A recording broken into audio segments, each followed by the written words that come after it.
Hazmat chaos erupts at sea as a hantavirus-stricken cruise ship finally docks in Spain, turning a routine port call into a high-risk biosecurity drama watched around the world.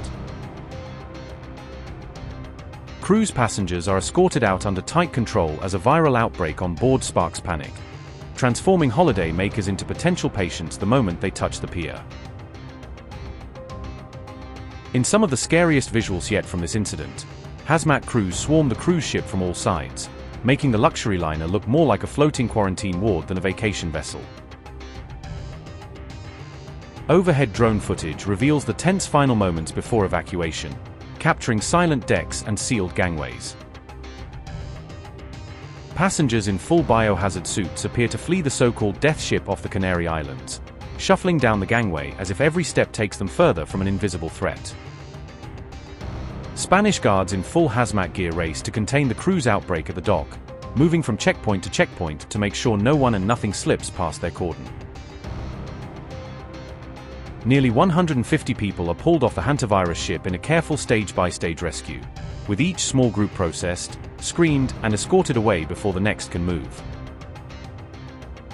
23 countries scramble to airlift their citizens from the infected cruise, rushing to arrange repatriation flights, quarantine beds, and contact tracing plans all at the same time.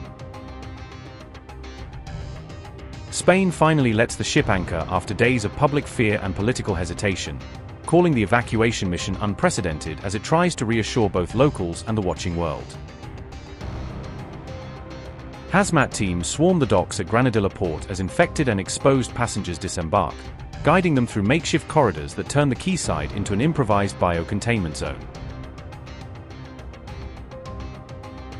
From ship to planes in one controlled chain, repatriation flights are loaded to take passengers home, with every boarding step planned to limit risk while still moving people out quickly. Even as the WHO insists the wider public faces a low risk, the scenes from the ship, hazmat lines, sealed buses, and masked medics seem to tell a very different story about the fear on the ground. I guess most of the sense here is how proud we all are of the solidarity and the work that has been done by the national authorities and coordinating with the other countries from the EU. We have the European CDC here. We have several partners here. We have the EU Commission. So it's incredible to see all the coordination and how things are currently going according to plan. So the boat is off the coast of the Canary Islands in Tenerife, and there are smaller medical assessments are taking place. There are small boats that are taking passengers to shore and directly into the repatriation flights. This is an active operation with incredible coordination led by the Spanish, with support from the Netherlands. And of course, as you said, WHO there is in support. The goal is to have all of the passengers and the crew, with the exception of 30 crew members remaining on board, to finish the repatriation tomorrow by 7 p.m. and then the boat will continue on.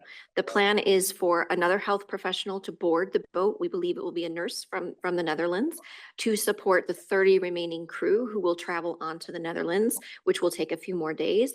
And then once it docks in the Netherlands, there will be a full disinfection of the boat. And so our recommendations for the passengers and the crew who are on board is that they have active monitoring and follow-up, which means daily health checks, either at home or in a specialized facility.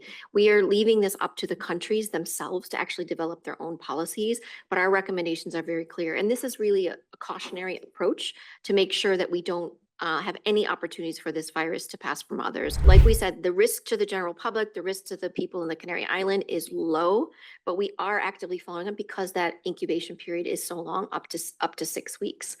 There was today also British medics who actually parachuted in to one of the British overseas territory to care for a gentleman who is unwell.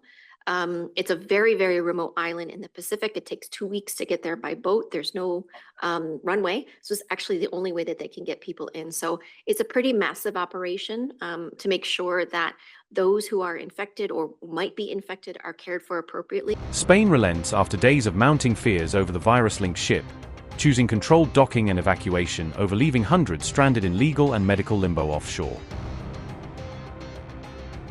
Investigators now trace the hantavirus outbreak back to the cruise's South America leg, turning what was once just another exotic stop into the suspected starting point of this entire scare. With 8 cases, 3 deaths, and 1 ship at the center, a luxury cruise has become a floating warning about how quickly a rare virus can turn a sealed vessel into a global headline.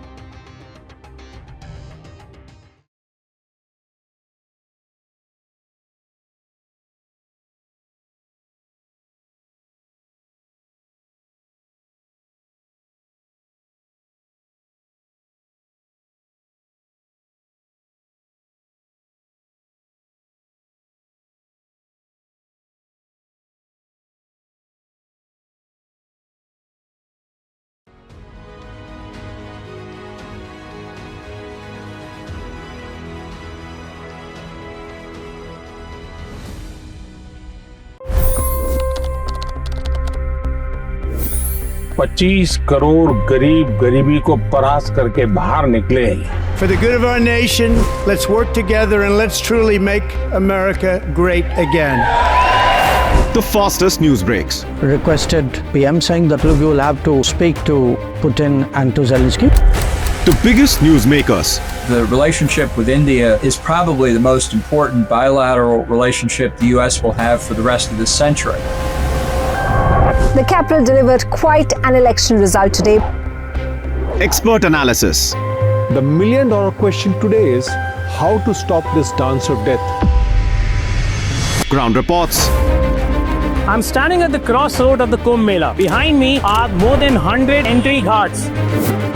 Long-form interviews. Exclusionary politics is reflected in Manipur case as well. You don't bother because this is a small state. Deep dive into burning issues. It's often said DRC could be the richest country in the whole world. It's because of what sits underneath. Why exactly did the US topple the Sheikh Hasina government? HT videos. We don't just break news, we break it down.